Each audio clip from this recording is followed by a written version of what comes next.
Hello. Hey, man. Hey, how are you? Yeah, good. Thanks. What's happening? Good, how are you? Well, I just said that. I just started the stream. Oh, nice, man. How you doing? Good, thanks for asking. I went on a walk earlier, just got out of the shower a little bit ago. Where are you guys? I'm in Georgia. Hi. What's My up, name's Camcam? Cameo, but I go by Camcam, and Nice. I'm from Texas. And it's very And, nice to meet you. Yeah, you too, guys. Thanks for having me. Of Absolutely. course. I'm glad we could do it this time. I know we had a little bit of trouble a couple months back with StreamYard, but hey, we're here this time. That's all that matters. We're here. I know. Well, it's funny because I almost thought it was going to happen again because it kept saying waiting for host, waiting for host, waiting for host. And I was like, uh-oh, here we go again. That's why I was trying to clarify on the Instagram that, like, all right, the Zoom, once it starts, it's like started, and it's got like the time ticking down. So I just want to make sure that it's good. So Yeah. No, we should be okay. How you doing, Camcam? I'm good. How are you? Yeah, good. Thanks for having me, guys. Hey. absolutely. Yeah, of course. I guess I'll say, hey, welcome to the Walky Talky podcast here with Brian Donovan, also known as the voice actor for Rock Lee, and Davis from Digimon. Davis. Yes, that's I used right, to love Digimon as a kid. It was my favorite show. Oh, nice. Yeah, that was that takes us back. I mean, that was 2000, I think, maybe 2000. Yep. Super crazy. Time flies in the digital world and the real world, I guess. For sure. Oh yeah, for sure. So I have obviously a list of topics on my phone, and this is funny. So the Zoom has 40 minutes on it. We have over 40 questions. We're not going to get through them all, but maybe we can do it. Maybe we can do a lightning round in the last 5 minutes. I like it. I guess starting off with the first question, do you have any training regimens in real life? Considering you're like Rock Lee and everything, the 5,000 push-ups and all that. I know you've mentioned in other interviews and stuff that you do some sort of martial arts. I was hoping you give some sort of background about that. Yeah, I mean, loosely. I wouldn't say I'm a martial arts master by any means, but when I was in college, I took Shotokan, which is a form of karate. And I've done a lot of movement stuff in my life and a lot of dance. Like I unbelievably had a dance agent when I first came to LA. I was dancing in a club and one of them saw me and had invited me to go to an open audition, and so I had a dance agent for a little while. Never formally trained, but yeah. And then I taught little kids, little preschool kids, movement, and that was all kind of a quasi martial arts, self-empowerment movement kind of thing called Mighty Me. And then I created a show from that that was on Discovery. Mm-hmm. So it's kind of always been in my life, but I've never been a gym rat. Like I'm not a gym guy. I'm not really a weight trainer. I would say my karate led me to yoga, and then I did yoga for about 20 years. So things like that, always movement, always healthy, always trying to be, I guess, like Rock Lee, my best self, And then, of course, I have two little rugrats. I got a 9 and 11-year-old, two boys, and they keep me moving. Oh, yeah. Yeah. You have no choice with two Bam Bams. I worked in daycare, so I understand. Yeah, both me and Cam. You know. We know. Trust me, we know. Yeah, it is pretty full on and nonstop. So I guess sticking on that for a little bit, just to get to know each other before diving into more Naruto-related topics, I do American Ninja Warrior. That's been my big passion with working out. Oh, yeah. So all sorts of like calisthenics, parkour, all that sort of acrobatic kind of stuff. That's sort of my movement is my passion. So that's definitely what I love to do. I did soccer, football, all that. So yeah, I've definitely been up there in that sort of realm for quite a while.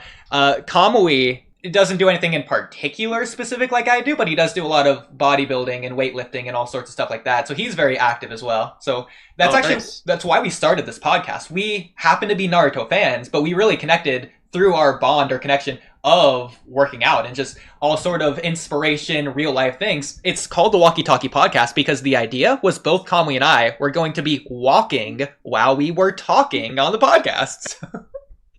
Nice.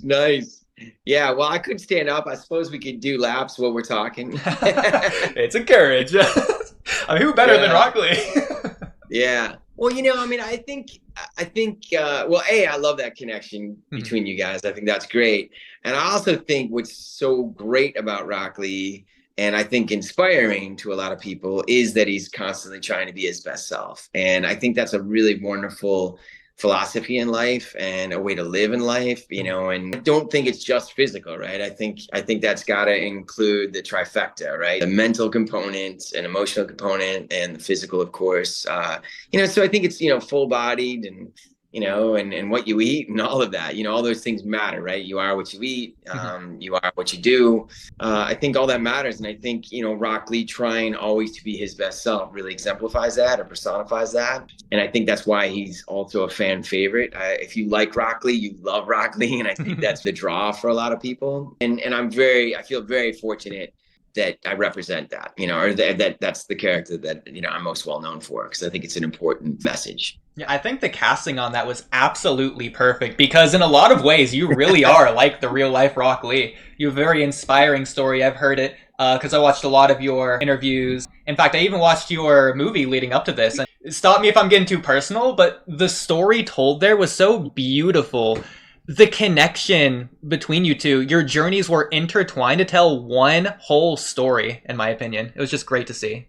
Well, that means a lot to me. Thank you for spending the time. For your listeners and viewers, you're referring to a film that I made about my little sister, Kelly, and I. And my sister was born with Down syndrome, which is a genetic condition. But we were soulmates throughout our lives, and I made a film about her. And like Rock Lee, it's very life affirming, I think. And I think it's a great message, and I'm very proud of it. I love my sister. I think she's obviously an incredible human, but also a real starlet, you know, and inspiring in her own right, that, you know, we are all here for a reason, you know, and we all have something to offer this world, and our dreams should be celebrated and pursued. And those are really important messages. But thank you for spending time with my sister and I. I feel very fortunate that I made a movie that's very easy to recommend. It's 82 minutes. It's a reminder of love and life and what the hell we're all doing here. I think that's what I think. But yeah, I appreciate that. You know, it's funny. You know, they say it's all in the casting, and I don't know, you know, which came first, the chicken or the egg. I'd like to think that, yeah, I brought a lot of my own positivity, and I do try to live life as a cup half full kind of person, and try to live in a positive way as best I can. And so, yeah, I think I brought that to Rock Lee. But what's been nice is in the last almost 20 years that I've been playing him, is he reminds me too, right? I have this little figurine of Rock Lee on my desk, and you know, and as life, you know, kind of beats you up here and there, because no one is immune or can get around the beat up of life. It's just the roller coaster ride that it is. But what's been really nice is Rock Lee's now reminding me at times, you know, to be positive and to, you know, to never give up and persevere and things like that. So those are awesome qualities. And so I'd like to think that we kind of keep handing the baton back and forth to each other and just help each other get through, you know, some of the harder things in life. For sure. And again, it's just a really incredible, inspiring story. I was moved by it. And so it doesn't do enough to speak the volumes of it unless you go watch it yourself. So I have linked the movie down below in the description. So anyone who wants to go watch it, it's one thing to hear about it in this manner. It's another thing to feel the movie by actually having seen this documentary firsthand. It's only like $1 to rent it on Amazon. I'm sure other ways you can find it as well. And so definitely go support the movie and support Brian. And thank you again for making it. It's a really personal, sensitive story. I'm really glad you were able to tell it. Oh, well, thanks again, really, truly. And, you know, nothing's personal. I'm an open book. You know, I run a nonprofit for inner city high school kids, and it's a theater arts program. And what I tell the kids often is that when you share your story, it helps other people realize that they're not alone. And I think it's important, you know, and not everybody can be an open book. Not everybody likes to divulge all the personal stuff, especially if they have some darker stuff in their closet. But you know, the reality is that we're all in this together. We all have challenges, and we all have a story to tell. And I also said that to the kids too. It's like, you know, if I have access to someone, everyone is worthy of a movie. You know, we all have a story to tell. We've all had triumphs and challenges, and, you know, we're all on this ride. And, you know, yeah, if you were to give me access, I could probably make a movie about you too, you know, is what I like to tell them. But I think it's important because, you know, when you hear someone else's journey or their story or their challenges, it just, again, reminds us that we're not alone in this thing, you know, and that there are other people that are going through similar things. And then it just creates just a softer, more understanding, empathetic, compassionate world ultimately. So that's why I try to be as open as possible with, you know, my journey, my story, my sister, everything really, or try to. Awesome. That's incredible. Thank you very much. We like to get serious here and talk about inspirational stuff. That's the whole reason we started this podcast. But generally, we're also a very lighthearted podcast too. So we like to goof around. So we have a lot of funny, unserious questions in here as well. So we'll just be sprinkling them in here and there. But just to sort of start off, what traits do you embody that you think are most similar to Rock Lee? Oh, yeah, I mean, I've touched on them already a little bit with the positive stuff, but one of my favorite things about Rock Lee, and I think it's obvious to the people that really love him, but he leads with a pure heart. You know, everything Rock Lee does, for better or for worse, he leads with his heart, and that can get him into trouble, of course, but I think that's me. I try to lead with a pure heart. I try to lead with good intention, and so I'd like to think that is, what we share the strongest, but also perseverance. It's not, as you know, life is not easy. Pursuing the arts is not easy. You really have to have the gift of perseverance. I joke, a buddy of mine, one of my best friends, lost his job about 5 years ago. And for about a year, he interviewed to try to get another job, and he was getting a lot of rejections. And I'm very fortunately, within the year, he found another great job, and now he's, doing that, and he's loving it and happy. But I joked with him once, and I said, "Oh man, the year you've just had is my career. Your career as a performer is rejection. For every ball that I hit and every success I've had with Rock Lee or Digimon or whatever, you strike out a lot. I mean, you are swinging at so many balls. And so if you don't have the gift of perseverance, if you don't have that, then the arts are not for you. Freelance is not for you. And so you have to get really resilient. And so I think any performer would probably say the same, or anybody in the arts. Writer, musician, performer, freelance, if you're to try some new endeavor that's kind of off the grid or not conventional, you have to have that quality to some degree. And it's not easy. That's not to say that, I wake up, sunshiny, every day and be like, woo, throw me another ball. Of course, it can be, brutal. And that's why you have, Mike Guy in your life or cheerleaders in your life that say, you got this, keep going. Because I'm not immune, as I said, to boohoo days and all the rest. But at its core, you have to have resilience and you have to have perseverance if you want to carry on. And that goes for everybody, right? I mean, anybody that gets out of bed every day and straps on their shoes, that's the gift of perseverance, because it's not easy to get out of bed some days. And so I applaud everyone, random hero or not. Anybody that gets out of bed every day and gets it done and takes care of business and their lives and trying to be their best self or try to make the world a better place, even in any small way, those are the heroes. Without sounding too cliche, or if I was Guy Sensei, big thumbs up. Everyone's trying, and if you ain't trying, you dying. No, I'm kidding. Anyway. Yeah. Walky Talky, baby. Walky Talky. I think that's a beautiful philosophy to have for anybody. So thank you for sharing that. Yeah. Mm-hmm. It's look, I'm learning as I go too. I mean, I'm I'm an old fart. I could be your dad or grandfather of all of you guys, but yeah, man. I mean, it's stepping stone to stepping stone, and you just try to do the best you can. Each and every day. That's all anyone can ask. My friend Tony Horton's a very famous fitness guru. You guys might know him, you fitness nuts, but he's a really good friend. I'm pretty sure I know who you're talking about. The P90X yeah, guy. Yeah, okay, that's how I started. But that's actually how I got into working out to start. I was 12 years old and my mom had P90X. That was my first one. And then I got into more heavy lifting ever since then for the last 12 years. But it all started with Tony Horton. Oh my gosh, that's so brilliant. Well, so Tony, who's a very dear old friend of mine, he actually has this great saying, which you probably heard, which is do your best and forget the rest. And it's really no simpler than that. It really is. You just do your best and you forget the rest. You can't beat yourself up. You can't lament all your mistakes or your failures. You just got to carry on. And, and that's pretty succinct, do your best, and forget the rest and, you know, carry on. For sure.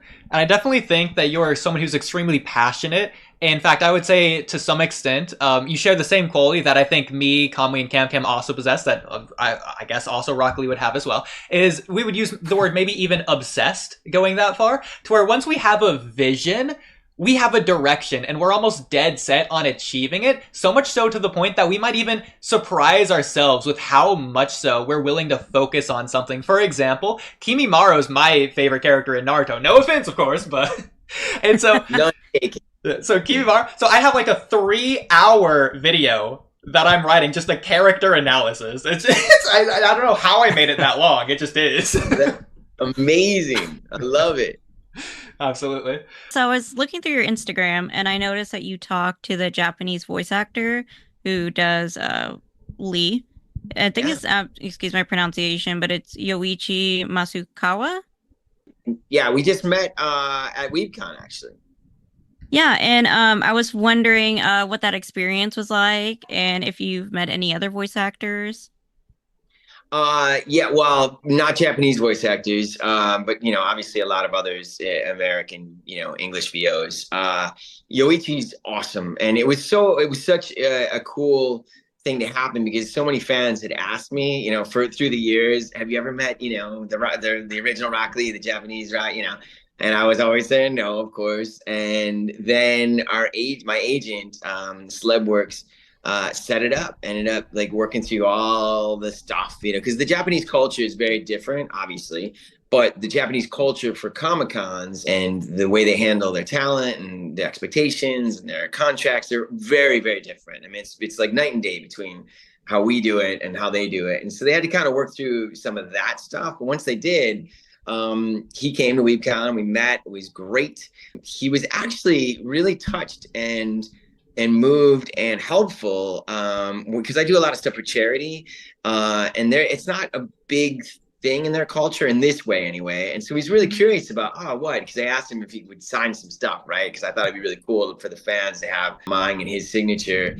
And he was really sweet. Like he was super into like knowing more. He wanted to know what organizations I was raising money for. And so I thought that was a real tell on his character, like the true character of who he is as a person. And so we had a great time. I mean, he doesn't know any, you know, English or very little, and I know very little Japanese. And so thank God for Google Translate, because, you know, good. we were just ripping on Google Translate. And so, you know, it was pretty cool. But we're actually doing another one in Scottsdale in October, and he's coming again for that. So that would be really cool. I'm super excited. It's always really fun. Our panel was super fun because everybody was so interested, because, you know, not a lot have come over of the Japanese VO, and so it's a real treat for the fans, and it's fun. It's really fun.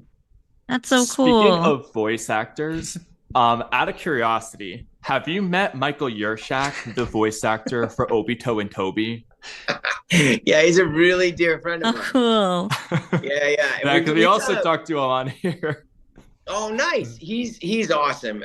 Michael and I have done a ton of cons together. And by ton, I mean, we both just got on the circuit right after the pandemic. So, but Michael and I may have already done 20 together. But I actually knew him from another life. My ex-girlfriend did a movie that he was in with some friends of his from college. I don't know if you know that, like the Super Trooper guys. And yes, actually, I watched that movie a couple weeks ago, actually. Oh, no way. Yeah. So those guys, they're a troop, and he was younger than those guys. They were a few classes above him, a few grades above him in college. But he's friends with them. Anyway, long story short, my ex-girlfriend was in their first movie. And so he knew my ex-girlfriend. So I met Michael years and years ago before VO, and or at least knowing each other through VO. And then we've since rekindled, obviously, because we both do a lot of VO. But yeah, Michael's a great guy. He's become a really good friend. I think what a lot of people don't know, though, and they're always surprised when we say it on panels, is like, you know, for Mike Guy, I just met Mike Guy, who I've done, you know, a lot of my stuff with, obviously. On the show, we just met in person last June, so just over a year ago, which, you know, I think blows people away, because it's, you know, the show's been on for 18 years, and so it's interesting. Like, you know, some people I know very well just because I've either worked with them or that we're with the same agency, and some people who have been in the business just as long as me, 30 plus years, I've never met, so it's just a weird, it depends, just depends. Yeah. But Michael's a great guy.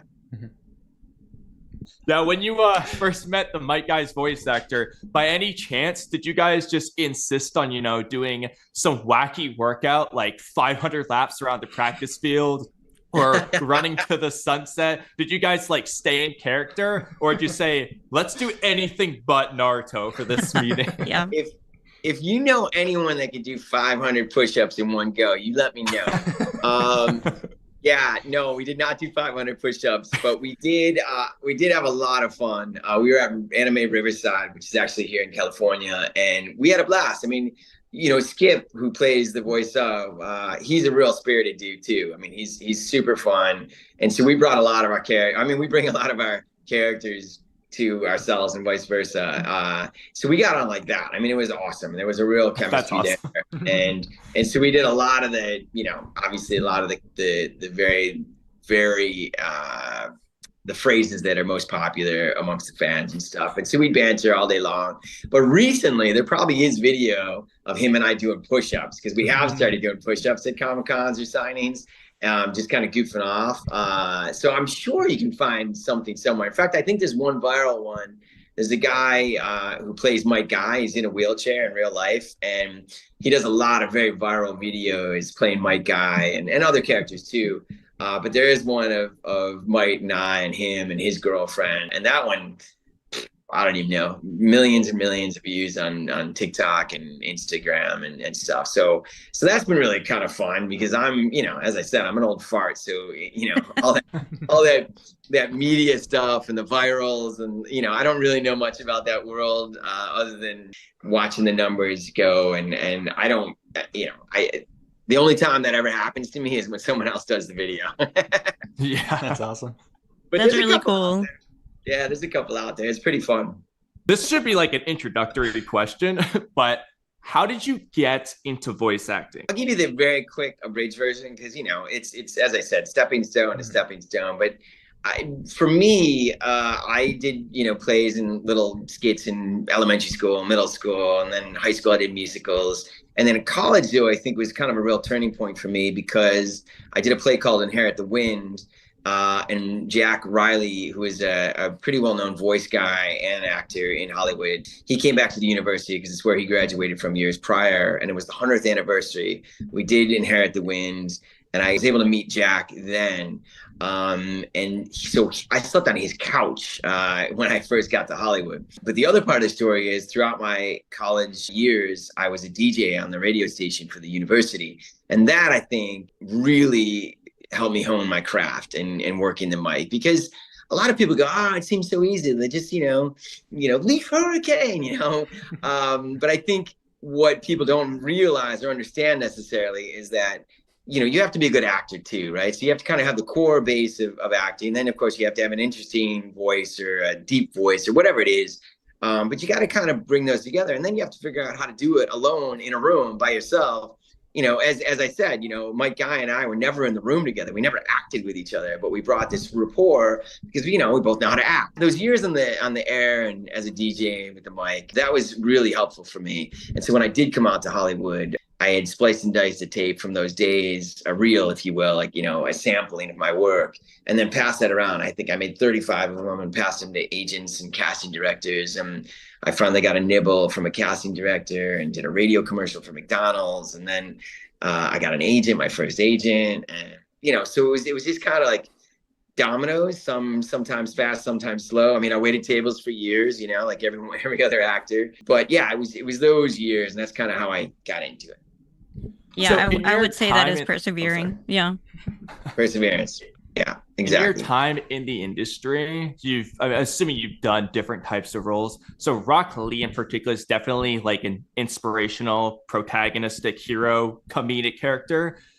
But assuming you've done other types of roles, whether it be a villain, a serious character, or whatever, do you have a favorite type of role that you enjoy doing the most? Not necessarily what you think you're best at, just the most fun for you to do. Oh, that's a good question.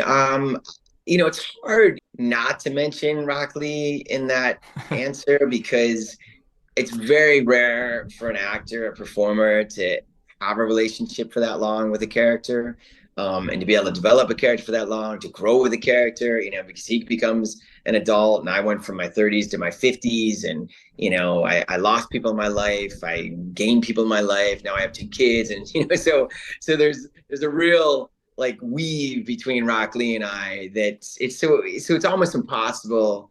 And he's of course my most iconic character and my most beloved character. So yeah, as easy an answer it is, and I feel like I'm trying to get around your answer, and you want to hear something else, but it probably really is Rock Lee. One of the other characters I actually played before cultural appropriation, which is a great thing. But I played a deaf character in a movie in the late 90s because the director saw me communicate with my dad, who was deaf. And so he wrote this part for me, and that was really special. So that's something different. There's a fondness and a love for that character because of what it meant in my life. And then I became fluent in sign language and surprised my dad, which is a whole nother story. But that character means a lot to me too, or just that opportunity, I guess, to play that character and to kind of make it an homage to my pops, So I'd say those are my 2. Whatever, it would take hours to rattle off, fun little stories from each character. I just did one, not just, but a couple years ago, got to say, beep you to Will Ferrell. And, that was fun. That's awesome. Just knowing that that's on my resume that I, told Will Ferrell to blank off. So whatever. There's all these little, stories, that are fun. But yeah. I wanted to ask, are there any philosophical angles you wish you could have explored in more detail concerning Lee's character, or do you think Lee's character arc was like fully completed in the anime? Wow, that's a great question, and probably the first time, Camcam, that anybody can, broach that in that way. So kudos to you. Look, there's a lot of great stuff, and he's got some great quotes and philosophies, that are either, that have been ingrained in him by Mike Guy, or he's figured out himself. But yeah, I think there's some good ones. Is he fully realized? Is the arc fulfilling? I don't know. I think like a lot of the fans, there is a disappointment that Rock Lee kind of tapers out in Shippuden. And then, of course, he's barely present in Boruto. So I guess I would have to answer really representing the fans, which would be probably not. No, he does taper out. And I don't even really know why necessarily, other than, things took a different direction. So yeah, I think there's a little disappointment there. But that said, Rock Lee's got some of the most iconic, he's got one of the most iconic fights in the show. He's got, again, a fan favorite because of what he represents and his positive, don't give up way, never give up, much like Naruto, obviously. So, beggars can't be choosers. There's always something left on the field where you're like, ah. But yeah, in general, I would say Rock Lee, he had a good run with a lot of positive philosophies, that the fans know and love. Yeah, everybody really vibes with Lee. Yeah. But yeah. I do agree that his character arc does kind of, take a nosedive a little bit. Yeah. Wishing there was more. So yeah, I totally understand that. Yeah. Which would be funny. I know your favorite character is Kimimaro, and that the drunken fist would have been, I think, if nothing else, and I don't even drink, so I'm not advocating being drunk or drinking. However, I think that would have been friggin' awesome if they had revisited the drunken fist a few times. And just, the one and done, I guess, makes it really memorable and a fan favorite, but it would have been fun. Or even Boruto, where he takes the kids out for a sake night and it teaches them the drunken fist. Some sort of reprisal to that would have been pretty funny. But c'est la vie. There are actually. Oodie, it's now the time to do this. This was the perfect time. Yeah. Okay. So there are actually a couple of seeds that have a couple other fist styles, of which I'm going to share my screen. And just for reference, this is going to be the most ridiculous thing anyone's ever asked you to do. But so what I have in front of you here is a tier list. I don't know if you've ever done one of these before, but I was hoping you could rank from strongest to weakest all of the different fist styles in Naruto. And looking at this, I'm remembering now that I left off the curry fist. I forgot to include that one, so I guess we can just throw that in of where we think it would have been at the end. Well, the curry fist is the best one. Best one. Ooh, okay. we already got that one. How it goes, isn't it? Certified. That is a great answer. All right. Well, we'll include it unofficially. Unofficially, yes. Okay. So that one's in Brian Donovan certified. Okay. Well, with that being said, going curry through all of it, the loopy fist. Yeah, that is really funny. Yeah, don't get caught. So that was part of the question. The loopy fist versus the drunken fist. Which is stronger, in your opinion?